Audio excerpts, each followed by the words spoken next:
Alright, here we have a Nintendo Switch with a bad charging IC. The ever famous M92 chip. If it's not your charge port that's failed, it's this chip. So I prepped it with some flux, heated it up with my hot air station, removed the chip. And right now I'm just doing a little bit of an inspection on the board. Everything is looking good. I'm just going to re-tin all the pins, make sure to have some fresh solder for the new chip. Starts off messy, but it'll clean up once I get all pins actually soldered and re-tinned. I'll come back with a little bit of copper braid and clean up all that excess. So it's right now I'm just going to cover it with some flux.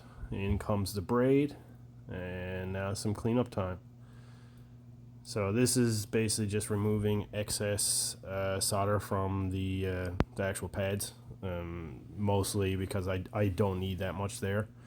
When I go to actually heat this up, if there's too much solder, it'll actually press out, create a whole load of bridges, and just generally become a mess. So there's only needs to be a little tiny bit just to grab and hold it, because once that's pressed, that's not moving.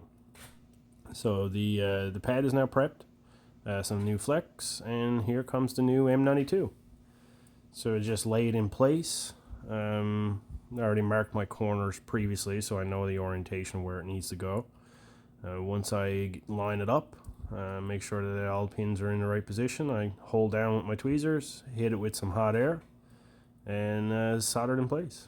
It's just a matter of cleaning it up with some alcohol, and we'll check each pins.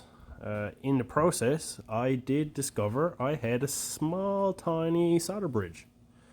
Again, it's always good to check. Just a little bit of flux, dab it with the iron, and voila, the bridge is gone. So I just go back and clean up my excess flux. Don't worry about the little Q-tip hairs. It's totally fine. It's normal. But that's it. The M92 chip has been replaced, and more importantly, no more bridge. So that's it. Another Switch has been saved from the depths of despair. Now charging is normal and back in the customer's hands, happy as ever.